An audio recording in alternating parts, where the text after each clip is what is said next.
Hey everyone, welcome to another episode of High Energy Girl. And today's awesome guest is Brandt Passalacqua, who is a yoga therapist, and he also has a school to train other yoga therapists. He has successfully treated patients with mental health, weight issues, and even with long COVID. Pretty awesome in the success that they are helping people through yoga completely change their life. I can't wait for you to meet him and be inspired, so let's go and say hello to Brandt. Hey everyone, welcome to High Energy Girl, a podcast helping women to age stronger because it is never too late to get fit, be strong, and feel sexy. I'm your host, Tracy Gluhide, health coach and personal trainer and founder of highenergygirl.com. Each week, we will either have a guest interview, which will provide you encouragement or an actionable tip to help you age stronger, or I will do a solo episode. Please also join our awesome Facebook group called High Energy Girls, and I'm looking forward to see you on the inside of that group and hope you enjoy today's show.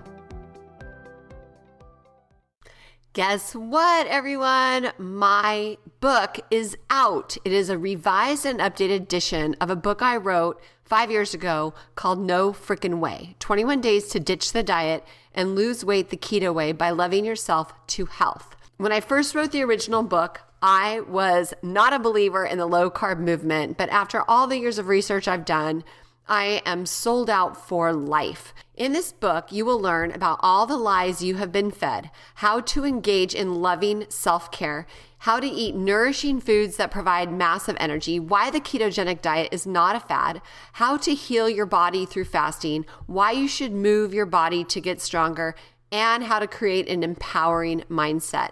Start reading now and finally achieve the high energy and positive body image you deserve. Check it out on Kindle, on Amazon. And if you like it, please leave us a review because this will help more people find it. I really want to inspire people to not deprive themselves, but to nourish themselves with loving self-care and amazingly healthy food so that they can age stronger. Thank you so much, and I hope you enjoy it as much as I enjoyed writing it. Hey, Brandt, thanks so much for coming on the show today. Thank you for having me. Happy to be here. Well, I'm excited to chat with you. So for the listeners that don't know you yet, why don't you tell us a little bit about yourself? Sure. My name's Brandt. I'm a yoga therapist primarily. So I run a school called Breathing Deeply Yoga Therapy. I've been a yoga therapist for 20 years or so. And sort of as an outcropping of that, I also teach meditation. So those are my two loves when I'm not raising children and playing music and just being a person. My goal really is to spread the word a bit on how our work can help people improve their lives and achieve better health without the difficulty of some of the things that kind of happen with Western medicine. So that's why I'm here today. So ask away. Where are you based out of? Oh, Northampton, Massachusetts, Western Mass. Okay, cool. And how long have you been doing the yoga and meditation? 20 years, I think. Yes, I'm 50. 20 years. How easy is that? So you started when you were 30. So yeah. What led you to, get into these practices? Well, like most people in my line of work, something horrible happened to me. So that's how we all kind of end up here. It's a good thing. So I was 30. I was a musician. I had a really typical musician lifestyle, smoked 4 packs a day, drove around in a car all the time. I was obese, drank a bottle of whiskey to go to sleep, like really healthy stuff. And then one day I woke up and I was dying from an autoimmune disease. So, from another perspective, people said, "Oh, you were perfectly healthy." And then you were, and I was like, well, that's not exactly correct, but I hadn't really been sick before. And so I spent a long time in the hospital with that in intensive care. I actually got out September 10th, 2001. So right before Wow. 9/11, I was in New York City. I lived in New York City. So I woke up, I had NPR on, and I'd been really sick. I couldn't walk when I got home. The prognosis was really bad. And I woke up to that and I thought it was me, but it turned out no. Um, so I recovered through that period of time. And during that recovery, since the prognosis wasn't good, I was looking for other stuff, and I learned a practice called Yoga Nidra, which is basically like, if you've never done this kind of stuff, it's like a meditation that's lying down, would be the easiest way to explain it. And that really helped me. And then I went to a yoga class that was like a kind of gentle yoga class, and met a really great teacher there, and that really helped me. So I started to recover, and long story short, I never got sick again. So I was supposed to get sick again. The hematologist was like, this is not going to go well, but it went great. And so I got super interested in yoga. I became a yoga teacher, and then started working with people for obesity and autoimmune diseases and other things, and got more educated in yoga therapy. And now I'm here running a yoga therapy school instead of playing bass. Wow. That's cool. I mean, that is really cool because I didn't realize that yoga, because I teach yoga. I only have done my first, was it 200 hours? Mm-hmm. Yeah. So I've only done my first part. But I didn't realize that it could literally be that healing for somebody. Yeah. I mean, it depends how you do it. So yoga therapy is like the application of, yoga stuff, like the movement, the asana, breathing, meditation practices, chanting, philosophy for pathologies, so medical conditions, mental health conditions. So there's a long history of that, but it really kind of was sort of solidified by a teacher named Krishnamacharya, who lived from like 1880 to 1980. But he was the teacher of Iyengar. He was the teacher of Patabi Joyce. He was the teacher of like all the famous yoga teachers, basically. And he gave them all different practices. And so he kind of started this tradition of using practices for health outcomes. And now, cut 100 and whatever years later, there's research. The VA has yoga therapists working for them in their hospitals. There's yoga therapists in cancer wards and centers all over the country. So it's really been moving, especially the last, I'd say, 10 to 15 years. That's cool. Fire.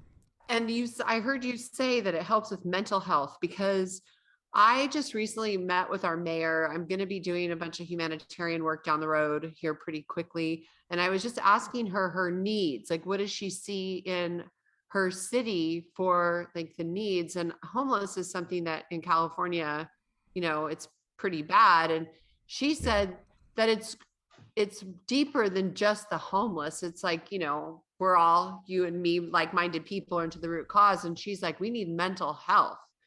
So this is something I want to hear more about. So Yeah, sure. do you see a correlation or an application for the stuff that you do to like help homeless if we found housing, but they need healing? Yeah, I mean, I don't know that there's a really difference between houseless people and other people with mental health conditions, except for the house Right. part. So, Right. of course. Yeah, I mean, you see it where I live too. I live in a like a really nice small college town. And we have a lot of houseless people here, just because we're kind of tolerant in general of people. And yeah, most of them, not all of them, but most of them on the streets, right, have mental health conditions that make it hard for them to kind of get it together and sign things on time and go to the appointment they need to go to get all the services they need and take their meds if they need that, et cetera, et cetera. So, yeah, I mean, I know there's people in my field. I don't do this personally, but I know people who run classes for homeless people, and but honestly, there's not really a difference in how we would approach the practices at all. Sure. Just a matter of it's more of just targeting that population. But there's a lot of efficacy for anxiety and depression, with yoga therapy. And we've shown that in studies over and over again now. So it's looking pretty good in terms of the science. So is your school that you have, is it something that you teach people, like just students, or do you teach other yoga practitioners to do what you do? Yeah, we train people to be yoga therapists. So we teach yoga teachers how to be yoga therapists. Sometimes people come in like you, they take our 200-hour, it's yoga therapy sort of skewed. And then we have like a smaller yoga therapy program, and then we have a certified one by the IAYT that's it's 875 hours, so it's a couple years or 2.5 years. So that's the kind of new as in, I don't know how long it's been going on, 6 years. Standard for yoga therapists is this sort of bigger certification, and there's 67 schools in the world now, and we're one of them. Wow, that's awesome. Yeah. I think that there is a massive need for that. There is. I mean, there's more need than yoga therapists at this point. I mean, there's only, I've been doing it for 20 years. So I was in New York and I'm like seeing people. I'm like, I'm a yoga therapist, I'll help you. And I was busy. And you basically, I got busy because the work works. So, it's word of mouth mostly. But now, all these students we're teaching, it's like, you're the beginning of this, because there's only like 5,000 yoga therapists, I think, on earth, that are, so there's not that many of us, compared to like doctors or, acupuncturists or any other kind of field like that. So part of it's like spreading the word, and then part of it's having enough yoga therapists to do it. But the really great thing right now is that you're starting to see, like back in my day, like I'm old for a yoga therapist, right? It was like, you just Hey, work I'm by older yourself. than you. Yeah, but, no, but anyway, I've Watch been doing it. it long. I'm not old, but I'm old in yoga therapy years. But if I approached like a hospital and I say I want to do yoga therapy, they'd look at you like you're insane. And now I have students like literally answering advertisements like yoga therapist wanted. So it's completely different in the past, like 8 years probably. So it's I great. love it. So talk to me about like how you do it. So is this a group thing? Is this a one-on-one thing? When I think therapist, I think one-on-one. When I think yoga, I think group. Right. Well, How does that I work? get it. Can I back it up for a second just for our Yeah, conversation? Okay. sure. The yoga that we do in the US is not the yoga. It's like a made up thing we just made up. It's like brand new, it's random. It's great. I do it, you do it. But like the yoga class you go to is not like 3,000 years old, right? Like literally Right. people like me and you just like designed it. So, and in fact, most of the movements are actually from British Army exercises. So it's not true that any of this is old and even necessarily Indian, that part of it. But yoga is old, right? So you have this long spiritual tradition that has all these components, right? So way back in the day, like 2,000 years ago, right? You move around so that you can meditate, you can do pranayama, which is breathing practices. And then these yogis like had all these practices that seemed like really strange, like breathing in out of one nostril, or really slowing down your breath, or making your heart stop. Like they studied some guy at Harvard like 25 years ago who like made his heart stop, and then he could tell you all the playing cards they showed him. And these are all like yoga people had sort of like mastered their bodies. Which, seems like a party trick, but it turns out the things behind those practices have like tons of health benefits. And we know from like research now, like meditation is just like so many benefits to meditation, like mental health benefits, physical health benefits. We know that there's like nervous system benefits to the breathing. We know that there's like immune system benefits you get from all that movement and breathing together. We take people, who are depressed and have them do 3 1-hour yoga classes every week, and they get basically the same scores as meds. So it's like a Wow. legit, intervention for so many things. And I think the most exciting part of it is that it's something where people can have agency over their own health.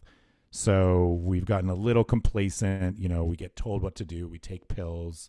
I'm not against Western medicine. I'm just saying, like, this is our paradigm.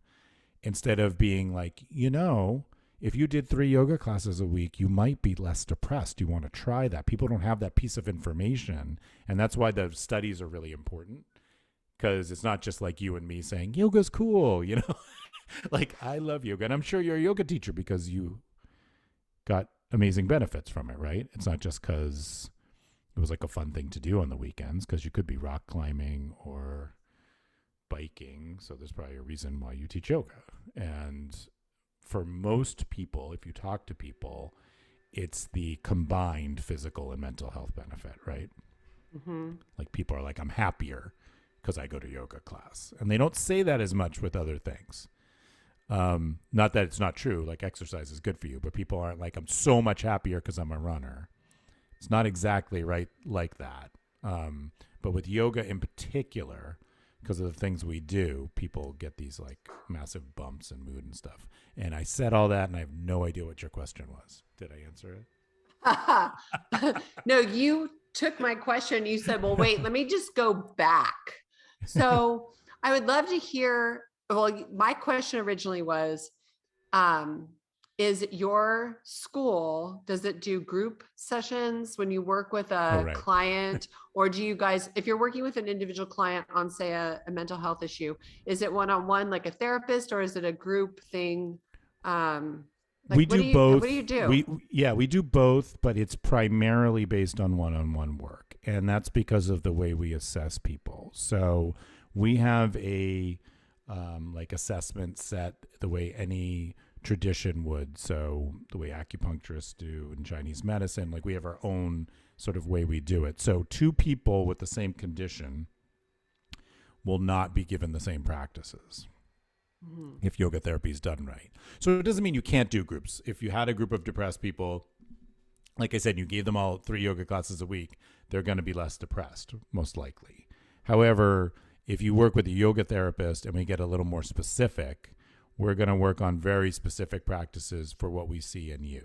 So you're going to get like a slightly different kind of protocol than I would for your anxiety or your depression or your autoimmune disease. So we don't only hang our hat on the Western diagnosis. Okay. So do you teach in person, or is it all online? You mean to people? So like clients? Yeah.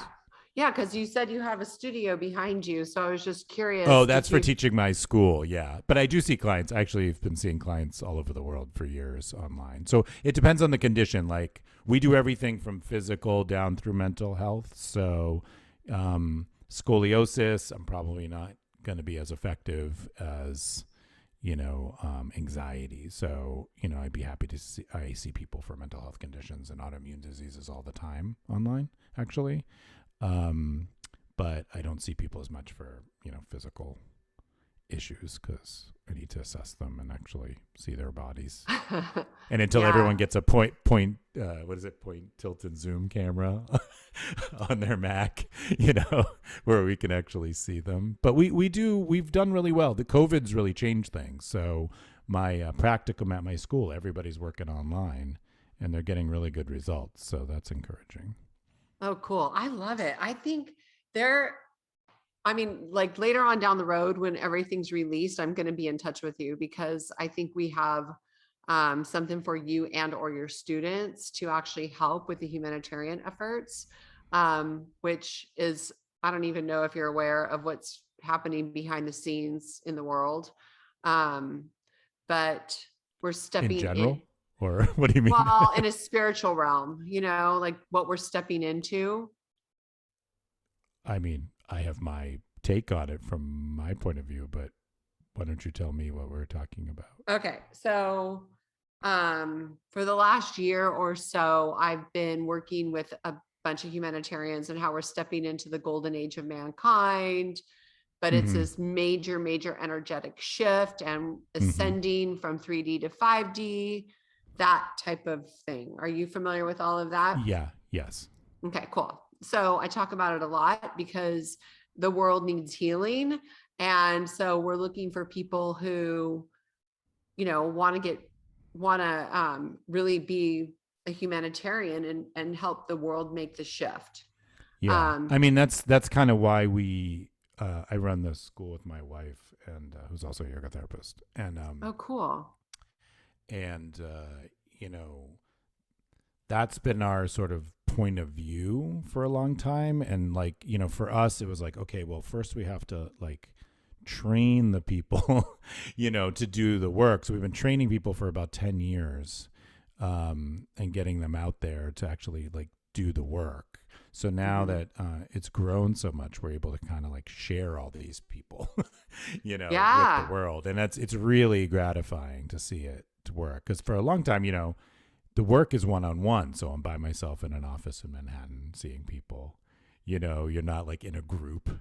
And, you know, I'm seeing people have these big shifts, but I'm all alone. So now I get to see it in this, like, I get to pan back and see it from a more like universal level of what's going on. And what you're seeing is not only more people able to deliver the work, but actually more people coming to receive it. Yes. So it's coming from both sides. Yeah, it's fantastic. You know. Do you have anybody in California? Yeah. Okay.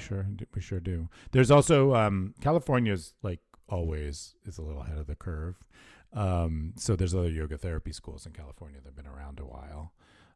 So yeah, I think yoga therapy, I mean, it's been all over the country, but definitely the West Coast, you know, like everything has been maybe like 5 years ahead for sure. Well, maybe on some things. So your office is in Manhattan right now? No. I used to work in New York. Now I'm in Northampton, Mass. So I'm in Western Mass. So I'm about 2.5 hours from New York now. Okay. So 1.5 from Boston. My oldest son lives in the East Village. Mm-hmm. Yeah, I know it very well, and I was there 2 weekends ago eating noodles on the street in their new little COVID boxes. They've built these wooden, like kind of wooden dining areas outside all the restaurants. So New York is like super fun right now.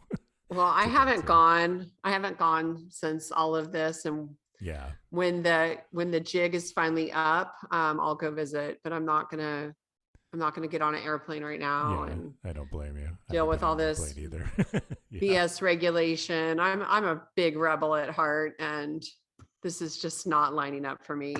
So, you know, just being truthful. It's just not, you know, so he knows he's the opposite of me. He went to Berkeley. That ought to tell you a little bit.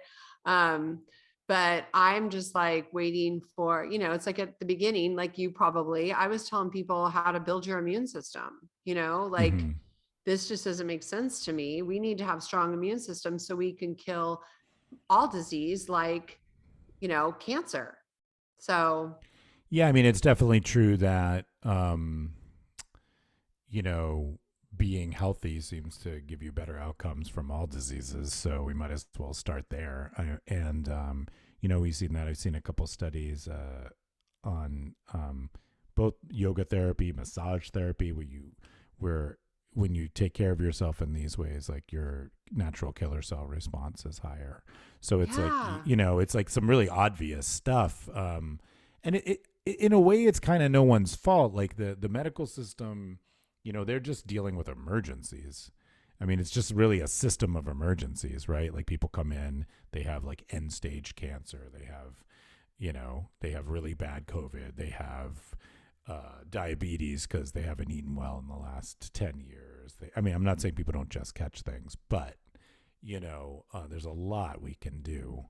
And it just hasn't kind of been presented to most people in that way. So I did obesity work. That was like my big thing when I started. And I still do it. I work with obese people and people with eating disorders. But particularly in the obese situation, you know, there's such a kind of prejudice, you know, where people think that obese people are like not smart or lazy or any of these things. But they've really often been, you know, kind of victims of like two things: one, inaccurate information, and then two, you know, some mental health issues that weren't addressed. And nobody really works with obese people that way. So it's like they can be so much healthier.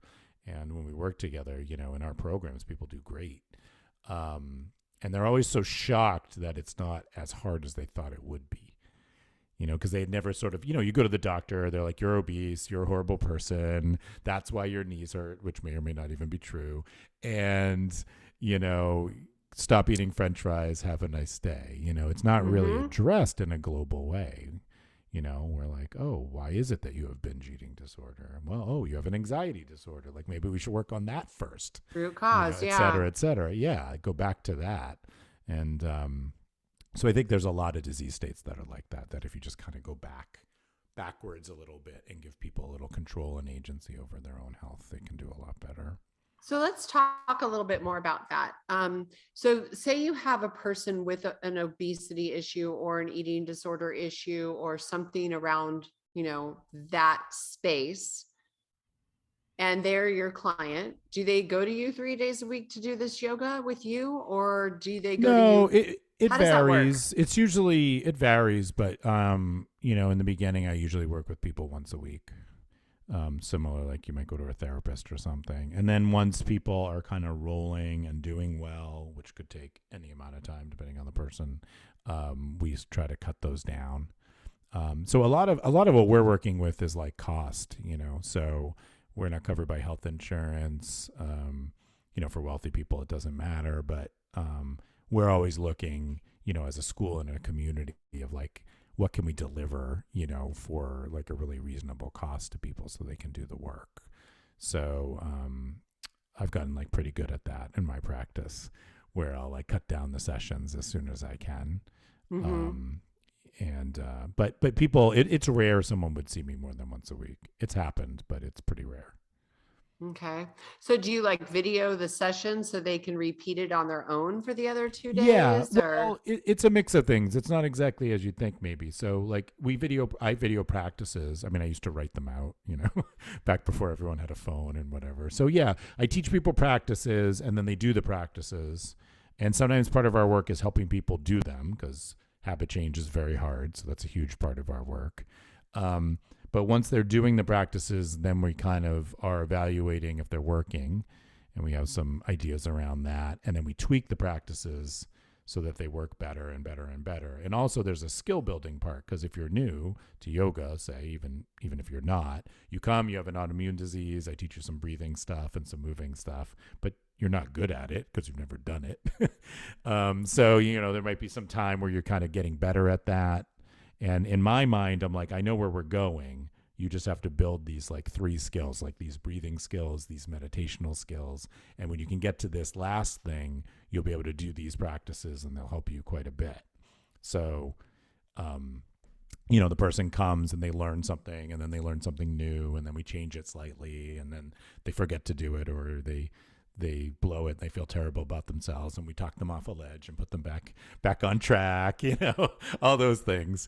And then hopefully, it's usually a longer term thing. Like, so, if you have lupus, say, we might work together weekly for 3 months and then we might work together once a month for like 6 months. Okay. That, Which autoimmune disease did you have? I had a rare one called autoimmune hemolytic anemia, which is antibodies to your own red blood cells. So you're basically suffocating. Yeah, it's not good. It's around because people get it when they get chemo sometimes. So it's something people know about, but it's not something you usually catch for no reason or, develop for no reason. And that is amazing that you had something like that, which sounds so life-threatening, and you were actually able to heal that with yoga. Yeah, you did? Yeah, yeah. It was. I was being kept alive with transfusions. Yeah, it was serious. Do you remember the experience? I do. Yeah, would you share it? It's why I'm a yoga teacher now, and I would love to hear about that. I mean, I've learned so much in the last 2 years just about that space. Yeah, I think people experience it differently. I can give you a couple highlights that might be interesting to hear. Okay. One was that it did feel similar to falling asleep, except there was like a sort of awakeness to it. So, my eyes were kind of open. And then I remember, I think the most important part of the experience that I would share might be interesting for people to hear is that there was a moment where I definitely decided whether I was going to live or die. That's how it was. And there was a person in the room with me that I could barely hear. It was like really far away. And I thought to myself, oh, I should really go back. I shouldn't. But it wasn't scary at all. It was not scary at all. But the biggest thing it did for me was, and this is like, the core spiritual teaching probably of every tradition, is I came out of all this and I was like, oh, I'm going to die. And you think you're going to die, but you don't really. Like, we don't really, believe it. We might believe it intellectually, but deep inside us, we're like, nah, I'm going to beat it. I'm not going to die soon. So it was like a real gift, because I was like, oh, I could die anytime, and that's not such a big deal, but I should probably like get on with it. It completely changed like my point of view of like what I'm doing here, what I want to do while I'm alive, why it would be important for me to like help other people. Like, it's not really all about me because I'm going to die any second anyway. It kind of shifted my relationship with my ego. So it was a great, in retrospect, I don't really do it. I have an 8-year-old and a 16-year-old, so I don't want to do it again right now. But, it wasn't, it didn't leave me with that taste of like, oh gosh, I'm going to die. It's the worst thing ever. It really seems like a completely reasonable thing to do now. Well, and you have a soul contract, right? So you know about those? I don't know what a soul contract is. You tell me. So a soul contract is, you are a body. Wait, you are a soul with a body. Most people think they're a body with a soul. Yep. Okay. So if you are a soul with a body, your soul agreed to come here to have a human experience for a purpose. Meaning there was a reason why you are here. Well, now we're just talking yoga. Now I know totally what you're talking about. So it's cool though, because clearly, Brandt, your soul contract has to do with the work that you've been doing for the last 20 years, helping people and being a healer. So you're on the table to have this experience of making this decision, but you made the decision before you even came here. But that was just one of the lessons that you probably, I'm just guessing, that you probably were here to learn. Yeah. And we all, I think we all learn those lessons. You either have to go like big or not so big. And I'm definitely someone who needed to be hit over the head pretty hard. Well, based on your background being in a rock band, yes, I'm hoping my children can get some smaller lessons that wake them up, but you don't know. We don't. Oh my gosh, they're so lucky to have you as a dad, that you do the work you do. My kids think I'm a nut. They're like, oh God. Well, it remains to be seen. My 16-year-old seems to like me very much, and we'll see what the second one. I'm aware that I'm still a parent, so. Do you have boys, girls, one of each? One of each. Okay, I have 3 boys. So let's talk a little bit about your book. Oh, yeah. So that was a long time ago. So I wrote this book, Peaceful Weight Loss. It came out of doing seminars on weight loss. So, first I did a 2-hour seminar, and then, you expand them. And then I had this like 40-page thing I would give people. And I was like, oh, this should be a book. And the book is really simple. It's not, I read somewhere at the time that, if you want a book that people will read, you should write it at a 5th grade level. Mm-hmm. And not because people can't read, but just because they will assimilate all the information that way, and it won't be difficult for them. So I wrote this like really simple book, and the book is basically a little bit of cheerleading, how to do yoga in a really simple way, why you'd want to do yoga for weight loss, and then it walks you through lifestyle sort of points of like the order in which you would want to work on changing things. So it's kind of about habit change. And then finally, how a food system, how you should look at food, and how to work through that in a really reasonable way. And like the superpower of that work is starting where you are, making changes that are more important. And probably the most important thing in terms of the weight loss aspect is when you get to the food piece, understanding that you should be eating for energy versus hunger signals or various other things, because it doesn't really work that way. There's this sort of myth that we are like kind of perfect and we're perfectly evolved to be in the environment we're in, which is not true. So all of us want to eat all the sugar and carbohydrates because we're evolved to eat all the sugar and carbohydrates. It's not like a natural thing to sort of moderate your food, especially once you've been obese. And now all the science has caught up with that. So obese people have a huge hormonal problem where they're actually hungry all the time. Is it a leptin ghrelin thing? Yeah, that's part of it, right? So you have like a different leptin response, and that's why yoga is so effective, because you get people doing yoga, it kind of starts to normalize the hormones, and so you get a better hormonal response. So people sleep better, people are less hungry because they're sleeping better, and then on the other hand, they have more awareness of their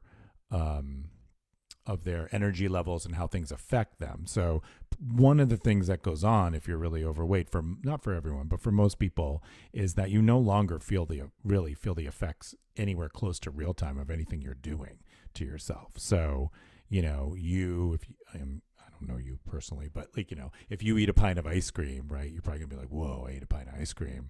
But for someone who's been overeating a long time, that's not going to happen. So you're not actually getting any signals. So you have to develop a whole new sort of vocabulary for yourself of why you would eat something. So instead of telling people what to eat and what not to eat, which is completely useless and actually kind of demeaning, like to look at an obese person and say, you shouldn't eat fried food and ice cream, like they already know that. It kind of comes from another angle. It's like, this is how you develop the skills to get where you want to go. That's cool. So it's been really successful, that work. We've been doing that work for quite a while now. I've done a lot of that work with my wife. We met later, and she had also been very overweight and lost it through doing yoga. So it was something we kind of bonded on. I guess it really stuck. Wow. For 10 years. So that's so cool. Yeah. I love it. So you guys really have synergy with everything. So yeah, we have a lot in common that way. So the work we do together really, really works. but it's also, I'm going to say that I have clients that are diabetic and their doctors, registered dietitians that are in their office, that the only thing nutritional counseling that the insurance will pay for, they teach them to eat Ritz in crackers. ways. No, that's like on the list at the hospital programs. I've seen Oh, it. you're kidding. They're like, eat this many Ritz crackers. But see, because they're looking at it in the wrong way. So when you look at lifestyle, it's a holistic thing. So the way we look at it as yoga, and we don't start here with people, so I don't want anyone who, if they just happen to be listening to this and they're like, that's crazy. But, we are physical beings, we're mental beings, we're spiritual beings. We have a lot going on. And so change doesn't happen from one aspect. So when you take somebody who's having a whole bunch of kind of issues and just say, eat 8 Ritz crackers instead of 20, there's no way that's going to work.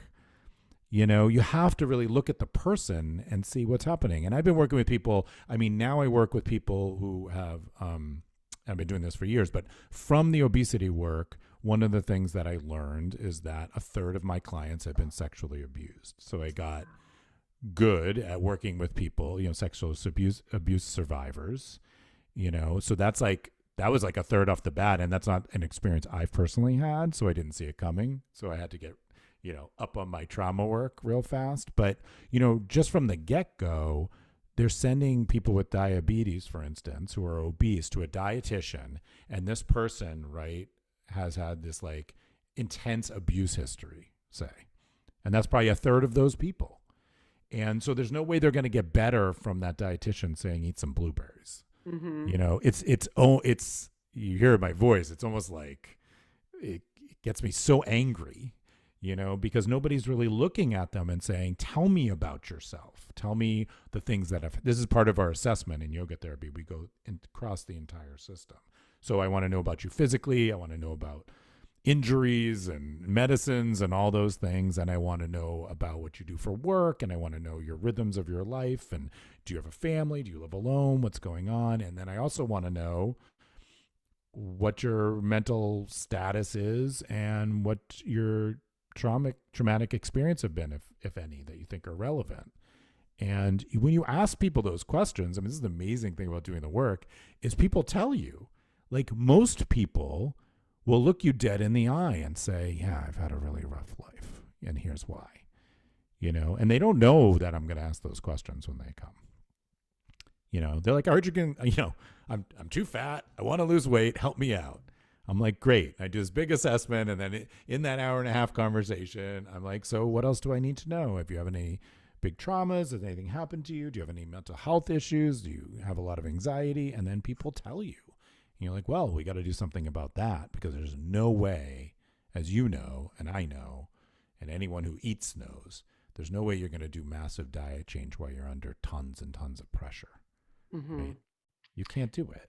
It's another Band-Aid on a symptom instead of getting deep to the root cause. Yeah. Wow, that's beautiful. So I want to do two scenarios. If one of the listeners happens to want to be a client, or if one of the listeners happens to want to attend your school, can we kind of look at both of those and see, what that looks like? Yeah. So they can, either way, just they can come to our website and get both of those done. So okay. It's mostly geared towards people going to our school. So I'll start there. So if you want to go to our school, you can come at breathingdeeply.com. You can read about yoga therapy and, our programs and where you would start. You can start from nowhere, and we'll teach you to be a yoga teacher and then a yoga therapist. A lot of our people who come are therapists or have other sort of skill sets and want to add this in, and that's great too. A lot of people from the medical profession now coming. So we do that. And then if you want to be a client, we have an alumni page with graduates that you can check out. If you email us and say, I want to work with Brandt, you can do that too. And then we also have a practicum where all of our advanced students at the end of their training are working, and that's free. So that's another option.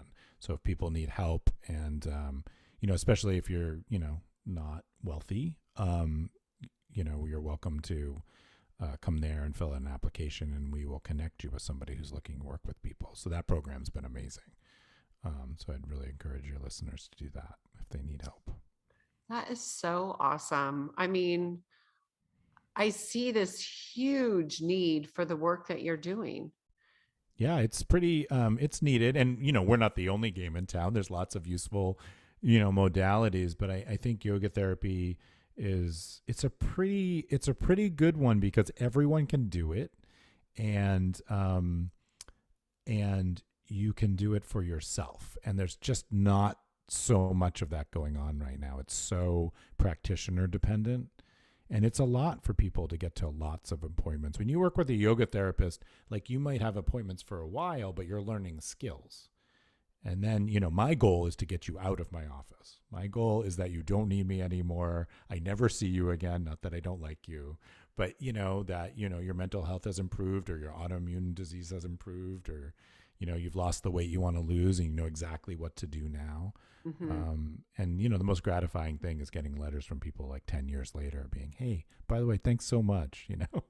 I lost another 50 pounds, or, I'm still not sick, and I haven't talked to them. So it's really lovely. Gosh, I love it. I love it. I'm so excited about all that. So tell me a couple more things. So you said that yoga, the way you do the yoga, is totally different than if I was just to pop over to my local yoga studio and do yoga. Can you kind of develop that a little bit more? Sure. Yeah. So it's not completely different in that, you could do that stuff, but it's geared towards your issue. So you come to me, like, the way we would teach you breathing practices if you were depressed would be very different than if you had an autoimmune disease or et cetera, et cetera. Or, if you had chronic hip pain, we're going to give you a very different practice. So the issue, there's no issue with yoga classes, but the issue in terms of yoga therapy is it's not geared for you. So people get hurt all the time. People are doing things that aren't appropriate for them. Like if you're really anxious, going to a hot power yoga class is probably the worst thing you could do for yourself. But you don't know that because you don't study yoga therapy and you're like, I'm just going to try to get better. So it's not that it's a terrible practice, but it's not good for you. Got it. Where for the next person, it's the perfect thing. You should be in really hot rooms moving around. So that's really the difference. So you still might do triangle pose, but like how you do it, what it looks like, how you breathe in it, how long you do it, how long your practice is, all those things is different. So I'm sure you see that custom. as a teacher. Yeah, like some people in your class, you look at them and go, they should probably be doing something slightly different. Not because there's something wrong with them, just because the class you're teaching wasn't built for them. And that's hard to do. I've been teaching yoga classes for years. I don't do it right now, but I've taught 1 million yoga classes. And I've had to like shut off my yoga therapist brain. In the last set of yoga classes I taught, I literally probably had like 9 yoga classes going on at the same time, where I'm like, you guys do this, and you do this, and you do that. Cool. You could like group them by like level and level, condition, but it's hard because when you're a yoga teacher, you don't know that the person you're teaching sun salutes to has like a spinal fusion. They didn't tell you. Right. So it's not on the yoga teachers. That's what I'm saying. And it's not on you in the class. It has nothing to do with it. It's just that, we try to tell you as yoga teachers, be careful, be mindful of your body, but not everybody knows how to do that. They haven't been trained. So it's very different in that way. And what do you think of Yin Yoga? It's funny. I do a lot of podcast interviews and I do a lot of just speaking, like Q&As with students, whatever. And that is literally the number one question. That is how popular Yin Yoga is. And what's funny is Paul Grilli, we look similar, especially from behind. We have the same. Oh, is he the Gaia guy? He's the guy who invented Yin Yoga. Oh, I think I have his book. Yeah. So I'm not saying we look similar, but we both don't have hair and whatever. So I've been at retreat centers, and people are like, Paul. And then I turn around. Oh, how funny. I've never met him. But Yin Yoga is long holds. So physically, one of the things that's really good for is lengthening muscle structures and changing your fascial net. So like sort of the shape that your body's held in. So it's useful for that.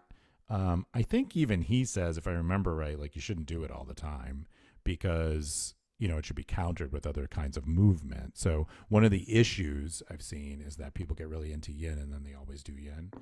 And it wasn't really designed for that. It's just it's kind of certain way of doing things. But, it's a very kind of stretchy, long hold situation. It has its utility. See, as a yoga therapist, everything has a use. It's just like whether it's good for you. So I will say this, though, since I like to be slightly controversial and it's fun for me. It's bad for a lot of people that are doing it because they're already very flexible and they're not strong enough. So if you take like a typical, what I've seen, and I'm sure I'll get yelled at if anyone hears this, like yin student, it's a 33-year-old woman who is extremely flexible and is not lifting weights. You know what I mean? So you've got somebody who's already doesn't need to be doing those things in that way. And that's how we think as yoga therapists. Like, what do you need to achieve balance in your body? So you see the same thing in like prenatal yoga classes where they're stretching out all these women who already have oxytocin running through their system and everything's already there and there's no reason to be doing long stretches. So I actually have taught prenatal classes. They look totally different. They're more like getting ready to give birth outside while like milking a cow or whatever. Like, we're going to get strong. You're going to squat. You're going to, So anyway, that's a long answer to what I think of Yin Yoga. I mean, it's great for some people and it's not for others. And I would probably answer the same for every style you Well, threw it's at all me, balanced. Like you said, you need Right. a little of this and a little of that. Like, do you lift? Yeah. Personally, yeah, I do. Okay. Yeah. And I do especially as I get CrossFit. older, I lift more weights as I get older. And my asana looks totally different. My yoga practice is mostly for my mental health. It's not, and some mobility. But as I get older, I am definitely more concerned with stability, muscle strength and stability in my joints, and that's really been serving me well. Yeah. When I started, yoga was amazing because I had literally been crouched like this playing bass, for years practicing in my bedroom, and I could barely move. And yoga completely changed my body and was fantastic. It's one of the reasons I wish more men did yoga. Like I sort of want to take, I would actually like to flip the script a little bit, just in terms of the physical part, and kettlebell with a lot of my female students, and take all the guys and you know what I mean, do more yoga because they can barely move. I've got all these Yeah. guys come and they're like, my shoulder hurts, and they've been weightlifting for years and they've got all these injuries and they barely have any range of motion in their shoulders. I'm like, you can't lift weights when you can't move. That's not safe. So I'm sure. Mobility is massive and it's different than flexibility. And people don't Right. think about that, Right. Like, I mean, I'm always working mobility because I have this bad shoulder from a long old injury. And the more I do, the better I feel. So, Yeah. Yeah. And it's a mix, right? And you also do CrossFit, so you're super strong. well, Um, I'm well, I mean, strong at certain things. relative to like your Most average people. Western population. Yeah. I mean, most people don't do pull-ups or lift weights or I mean, they don't put a lot of pressure, which we need, a lot of input into our system. So we know we need that. But on the other hand, just so people don't get scared away, when we work with like osteoporosis, for instance, and people's bones are getting brittle, holding like really simple yoga poses for 30 to 60 seconds in a safe way improves people's bones density. We have the studies on that. So it's like you don't need to Wow. like go crazy, but you have to know what you're doing. And what a yoga therapist can do is show you how to do it, because it's a little scary. Someone says your bone's a little brittle, you don't want to, get fractures in your wrists exercising, right? But you have to do something. And that's sort of where we come in, and we're like trained to do that. That's cool. Do you guys have like YouTube videos? Are you anywhere like that? My school doesn't. If you go onto YouTube and type yoga therapy, you'll get a mix of really interesting yoga therapists and teenage girls showing off their yoga clothing, which is what I've seen when I, it's like I hard don't to want sort of that. suss through YouTube these days. Because, but yeah, there's videos. I mean, we have like for the weight loss stuff, we have a 12, what was a 12 DVD series, which is now available online. For that, there's all sorts of things. There's great books now. There's a lot of resources. If anyone contacts us and is looking for help, we will help them. We'll send them to a yoga therapist. We'll give them resources, Okay, good. for sure. And just besides our school, if you're looking for help with these things, people don't realize that they should kind of Google yoga therapy. There are yoga therapists everywhere. They're in your neighborhood. You just don't know them. And you want to look for somebody who's a yoga therapist and not a yoga teacher, because they're basically distinguishing themselves, just saying, hey, I've been trained in thinking about medical conditions. And if you do that, you're going to find help. Someone just called me, a friend of mine. They're like, will you help me? And I was like, no, I can't help you because you're my friend. But let me Google around, see if there's any yoga therapists near you. And it took me 3 minutes, and I was like, there's a yoga therapist like 10 minutes from you. Go talk to her and tell me what she says, and she did. And so, like that's available, and all the schools have practicums. So you've got a whole bunch of schools in the U.S. looking for people to work with right now. Oh, So it's that's a great cool. resource. Yeah, it's a That's really good resource. awesome. Well, you are an absolute doll. I totally enjoy speaking to you, Brandt. I'm serious. And so will you just let our listeners know how they can find you? Sure. You can just come to our website, breathingdeeply.com. That's all you need to know. we have all the other things. You can find us on Instagram and Facebook and everywhere but TikTok. You can find us right now. You're not doing your little dance? Not yet. I'm trying to figure out how to work that format, but when I do, I'll let you know. Yeah, and thank you so crazy. much. It's really great speaking with you, and your show's great. I listened to a couple podcasts before I got on in my drives in like 5-minute increments, and you are really easy to talk to and listen to. So I'm sure your podcast will keep growing for sure. Well, thank you so much. Thank you so much for listening. I really enjoyed learning all about yoga therapy and would love to look into it deeper and perhaps get some treatment for myself. I hope you like the show. If you haven't done so already, please head on over to iTunes, leave us a rating and review, share this wonderful episode with a friend, and we will see you next week. Bye for now.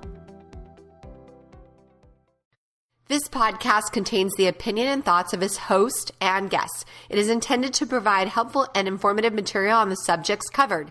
All statements made on the podcast have not been evaluated by the FDA and are not intended to diagnose, treat, cure, or prevent disease. If the listener requires professional assistance or advice, please contact your personal medical doctor. Both host and guest specifically disclaim any responsibility for any liability, loss, or risk, personal or otherwise, which is incurred as a consequence directly or indirectly of the use and application of any of the contents of these episodes. Like I said, this is my opinion and I could be wrong.